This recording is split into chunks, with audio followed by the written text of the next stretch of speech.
In 1688, over in Faversham, they spotted something weird happening here in Sheerness on the Isle of Sheppey.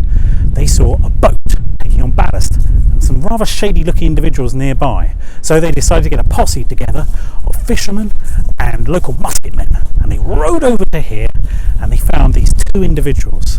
They saw one of them was dressed as a priest. And what followed later was a tale of an unexpected royal. Welcome to Kentish Tales and Tales of Kent, mythology, history and folklore of this mighty county.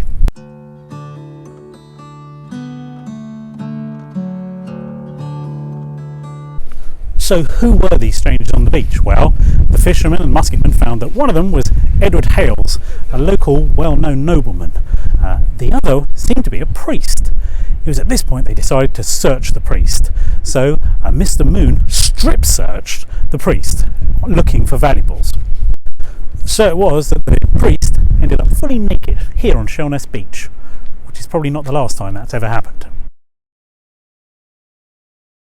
So the individuals bundled into a boat and taken to Faversham. Hales, being a nobleman, was carried onto the beach.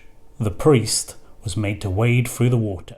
The coach brought them here, which had been a pub called the Queen's Arms Inn.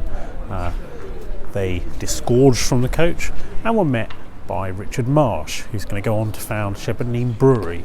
At this point, Richard Marsh realises it's not a priest they found, and he declares, "God, you've captured the king, gentlemen." At this point, the mayor of the town falls to his knees, kisses the king's hand, and the crowd, who are beginning to gather, are heard to shout, "The king! The king!" So, why was James II dressed as a priest and now stuck in Faversham? Well, you remember from your history class all about Charles I. He was the king who got his head cut off after the English Civil War. Now after him, we had a brief period of Republican government under Oliver Cromwell. Then when he died, Charles' son turned up. That'd be Charles as well, Charles II. Now he had a wife and lots of girlfriends with several illegitimate children, but no heir. So when he died, this is where the Charles I's second son and Charles II's brother comes in, James II. Now James was a Catholic. England had not had one of those since Mary Tudor, or Bloody Mary, who had not been wildly popular. This might not have been an insurmountable problem if he had not created a new law of religious tolerance, which was good if you were a Quaker or a Catholic, but made Church of England folk very suspicious. That, and he was really pally with the French, and he kept giving important positions throughout the country to Catholics, and recruited loads of Irish soldiers into the English army. What really caused problems, however, was when his first wife Anne Hyde died. He then married her Mary of Modena, a Catholic princess, and in 1688 she gave birth to a son. This meant that the Catholic dynasty would live on. Soon some of the lords were having none of it. They asked if one of his daughters from his first marriage, Mary, who was a Protestant, would quite like to become Queen of England instead of her dad. And why not invite her husband, William Prince of Orange, along as well? He landed with an army at Brixham, and James' forces began defecting to him.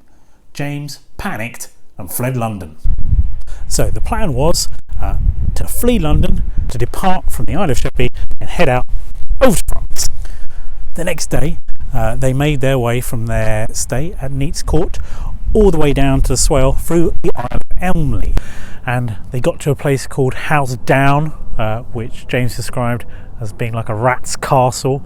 Then they made their way onto a slightly better place called Saltbox Farm, where they stayed for a while. Finally they got to the Swale, and there they got on their boat, only to find it was a bit wobbly. It didn't have enough ballast, so they had to stop off at Sheerness and put on some more, which is the point that the people of Faversham saw them, nabbed them, brought them back to Faversham and put the King of England in a pub.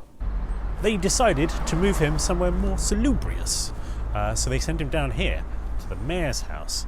Now while he was here, it was said the fishermen had a change of heart and regretted the actions they'd caused him, and they said that they would not have one hair on his head harmed.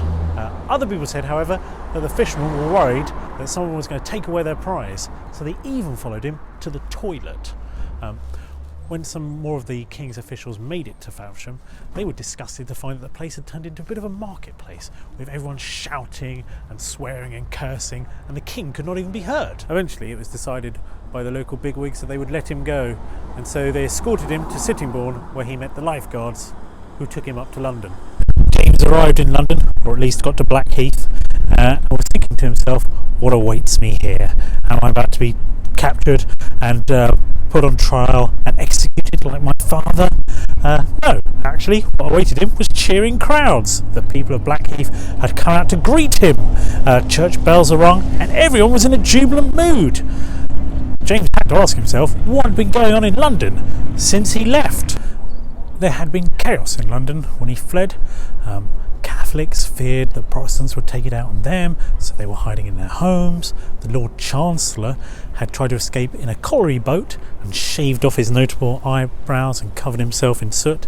Somebody recognised him and he was nearly lynched. Protestants were concerned because they thought the Irish soldiers in James's army, who now had nothing to do, would take it out on the Protestants of England and rampage and destroy. So it was no wonder that a great majority of the population were happy to see James come back, in the hope that it might lead to a smooth transition of power. James, upon arriving in London again, tried to make everything run smoothly. He told Samuel Pepys to open up the dockyards to get trade going again. Unfortunately, most of the harbours, ports, were now falling into William of Orange's hands or his supporters. It was at this point that Count Solmes turned up. He was a general in William's army and he demanded to see James. Upon being granted admission, he told James that he had to leave the capital forthwith, otherwise the Dutch forces would attack. Some of James's forces told him that they could fight it out and they were willing to die for him to the last man. James, however, had had enough and declared that he was going to surrender and was going to bed. He was told by Solmes that he could go to Ham Hill in Richmond to stay. He said, however, that he didn't want to stay in Richmond because it was damp and cold at this time of the year.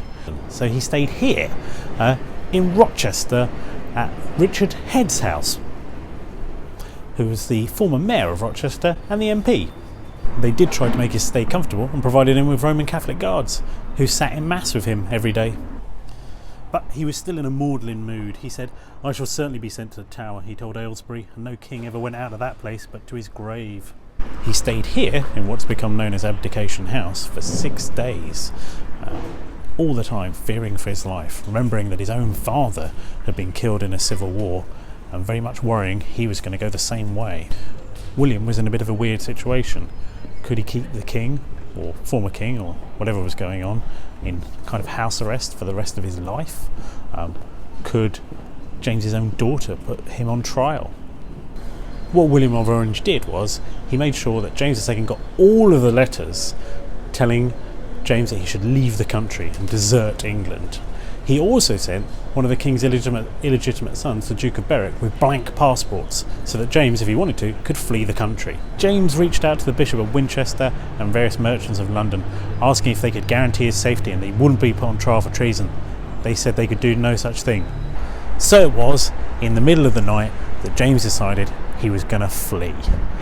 No doubt the guards were turning a complete blind eye as he made his way across the garden and over towards the River Medway in an effort once again to reach France. Unfortunately for James, the rowing boat that he had a bit of a problem because it was blowing a gale and he got stuck in the swell once again, just off the coast of the Isle of Sheppey.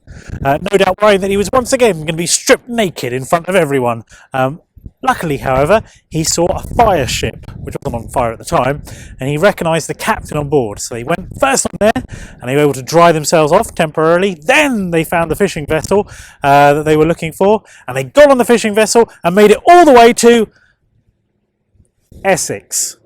However, then they turned themselves around and hot-footed it over to France, where they got there on the 25th of December. So you could say all's well that ends well, but actually he did try to invade Ireland and failed, and then his son tried to invade Scotland and failed, then his grandson invaded Scotland, then England, then failed. So maybe James would have been better off staying in Rochester. If you've enjoyed this story and would like to learn more, then click on the link below and it'll take you to my website, which has got a reading list on it. If you want to follow me on Facebook or Twitter, you'll be more than welcome. And if you have any comments about people, places, time periods that you'd like to see covered, then pop them in the comments below. Thank you for watching Kentish Tales and Tales of Kent.